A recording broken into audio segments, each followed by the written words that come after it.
The final resolution that will be adopted and published this afternoon. An announcement will be made by COP President Mashabane this afternoon. But you know what?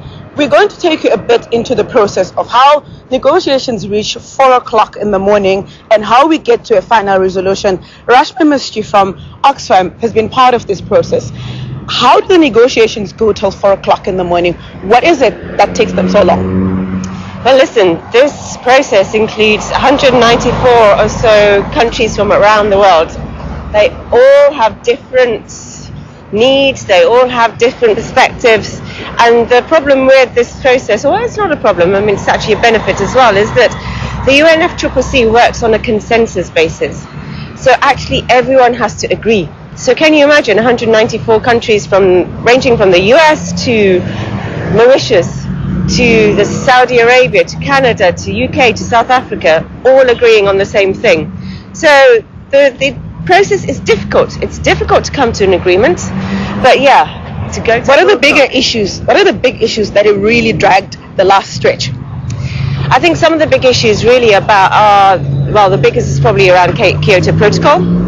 And there are some countries that want to sign up. There are a lot of countries that don't. But also what we think that one of the biggest things is around emissions, and the Kyoto Protocol is one part of reducing emissions, but there is a bigger picture. At the moment what's happening is that we are on track to a 4 degrees temperature increase, which for Africa and for the rest of the developing world is disastrous. So what they're not discussing in there, and what many of developing countries are really concerned about, is whatever we do here, we need to ensure that emissions are cut enough by enough time as well, as soon as possible, so that we're not heading to this 4 degrees temperature increase, which is absolutely devastating for the poorest in the world. The last bit, we understand that we've got a final text that's ready to be adopted, draft resolution on the Kyoto Protocol and the Climate Fund. Going from the negotiations and the content itself, from last night we understand there was stuff that was there. What can you expect from the text itself?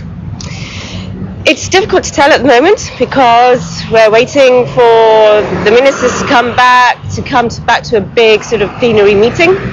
But listen, where this text stands at the moment, it's better than it was at 6 o'clock last night, but it's not good enough. You know, we are now seeing in the text that there is potential for Kyoto to be renewed, but we're still not seeing this ambition, this emissions gap being closed. And that's the crucial thing, you know.